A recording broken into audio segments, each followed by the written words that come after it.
ரொம்ப டயர்டா இருக்கு. இயற்கையான டேட்ஸ், பாதாம், பிஸ்தா, கேஷு அண்ட் ஹனி கொண்டு தயாரிக்கப்பட்ட லயன் டேட் நட் பைட்ஸ். தேர்தல் தோல்விக்கு பின் அதிமுக பொதுச் செயலர் பழனிசாமியின் பதவியை பறிக்க வேண்டும் என முன்னாள் அமைச்சர்கள் போர்க்கொடி தூக்கியுள்ளனர்.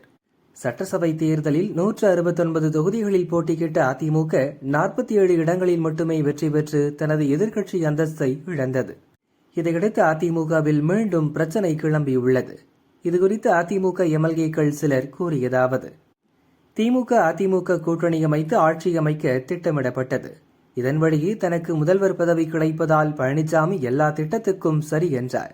ஆனால் அந்த திட்டத்துக்கு கூட்டணி கட்சிகளின் ஆதரவு கிடைக்காததால் விசிக தலைவர் திருமாவளவனை முதல்வராக திட்டமிடப்பட்டது. அதற்கு பழனிசாமி சம்மதிக்கவில்லை. இதனால் யாருக்கும் பதவி கிடைக்காமல் தாவேக தலைவர் விஜய் முதல்வராகிவிட்டார். டென்ஷனான முன்னாள் அமைச்சர்கள் சி.வி. சண்முகம், வேலுமணி ஆகியோர் இணைந்து பழனிசாமிக்கு எதிராக போர்க்கொடி தூக்கியுள்ளனர். பழனிசாமியை கட்சியின் பொதுச் செயலர் பதவியிலிருந்து தூக்க காய் நகர்த்த துவங்கியுள்ளனர். இதற்கு 35 எம்எல்ஏக்கள், 48 மாவட்ட செயலர்கள் ஆதரவு அளித்துள்ளனர். இதையறிந்த பழனிசாமி கட்சியை தன் கைக்குள் மீண்டும் கொண்டுவர தனது இல்லத்தில் மாவட்ட செயலர்கள் கூட்டத்தை கூட்டினார். கூட்டத்திற்கு 36 மாவட்ட செயலர்கள் மட்டும் வந்தனர்.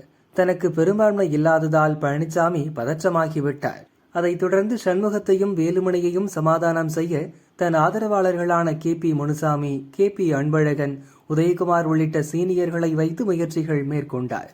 ஆனால் சண்முகமும் வேலுமணியும் விடாப்பிடியாக இருப்பதால் பழனிசாமி அடுத்து என்ன செய்வது என்று தெரியாமல் தவித்து வருகிறார் என அவர்கள் கூறினர்.